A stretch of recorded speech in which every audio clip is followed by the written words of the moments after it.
নমস্কার দর্শক বন্ধু, আমি মঞ্জুলা চ্যাটার্জি। সকলকে জানাই শুভ দুপুরের প্রীতি এবং শুভেচ্ছা। আজকে লাইভ এনেছি আমি কিছু গাছগাছড়া নিয়ে। সেই গাছগাছড়া নিয়ে আপনাদের সাথে লাইভটা শেয়ার করব। প্রথম আমি দেখাচ্ছি, অনেকে জানেন আবার অনেকে জানেন না। তো বাড়িতে ফ্ল্যাটে ধরুন থাকেন, তো যারা ফ্ল্যাট বাড়িতে থাকেন তারা বাড়িতে অনায়াসে লঙ্কা ফলাতে পারেন। ছোট্ট প্লাস্টিকের টব বা হচ্ছে মাটির টব, মোটামুটি এরকম সাইজের একটা টব হলে আপনারা করতে পারেন। যদি আপনারা মাটির না পান, কোকোপিটের সাথে বালি মিক্সড করেও করতে পারেন। এই লঙ্কাটাকে আমি গাছে শুকিয়েছি, দেখুন। আরও শুকাবে, আপনাদের জন্য আমি তুলে এনেছি। এটা যখন একদম শুকিয়ে যাবে, এই যে যখন ঠিক এই ধরনের হবে, তখন এই যে ভেতরে বীজগুলো আছে, মাটিটাকে হালকা খুঁড়ে দিয়ে বীজগুলো ফেলে দেবেন। তার থেকে অনেক লঙ্কা গাছ বেরোবে এবং সে যখন ধরুন চারাটা এতটা বড় হবে, ঠিক ওই সময় ওই চারা গাছগুলোকে আলাদা আলাদা করে লাগাতে হবে, নাহলে কিন্তু সব মরে যাবে, হয়তো এক দুটো বেঁচে থাকবে।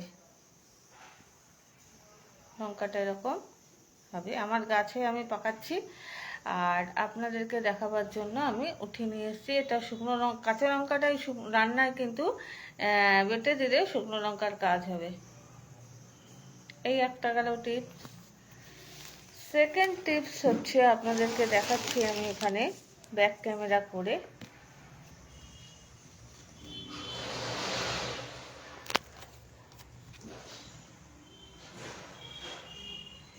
এই দেখুন, এখানে আমি আদার গাছ লাগিয়েছি। এই যে আদার, এটা হচ্ছে কল, অর্থাৎ এখান থেকে আদা তৈরি হচ্ছে। তো যখন এটা লাগাবেন তখন আদার পরিমাণটা কিন্তু বেশি থাকতে হবে। যদি আদার এখানে, কারণ এখান থেকে কিন্তু এখন পুষ্টি নিয়ে এটা বড় হচ্ছে, যদি এর গ্রোথটা কম থাকে তাহলে কিন্তু আদা তৈরি হবে না। যার জন্য আদার এই যে এটাকে বেশি পরিমাণ করে রাখতে হবে, তবেই এখানে আদা গাছটা তৈরি হবে। আদা লঙ্কা আদার যখন বাজার থেকে আনবেন, একটু দেখে নেবেন এই সময় কলটা বেরোয়।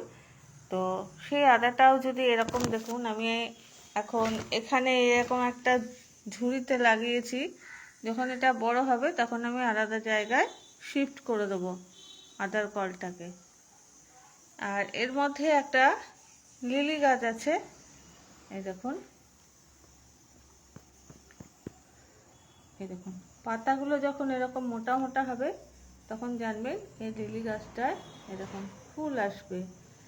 আর ফুলটা কিরকম আসবে, এই সাইডগুলো থেকে স্টিক বেরোবে, তখন বুঝতে পারবেন যে লিলি গাছে এরকম গাছ ঠিক এরকম হবে। যারা ফেসবুকে কাজ করছেন তাদেরকে বলে রাখছি যে ফেসবুক কিন্তু নতুন নতুন সব আপডেট নিয়ে আসছে। আপডেটগুলোকে খেয়াল রাখতে হবে। কী ধরনের ফেসবুক কাজ চাইছে, কেমন ভিডিও দিতে হবে, কোন ভিডিও ফেসবুক রেকমেন্ড করবে, কোন ভিডিও রেকমেন্ড করবে না, এগুলোর উপরে কিন্তু নজর রাখতে হবে।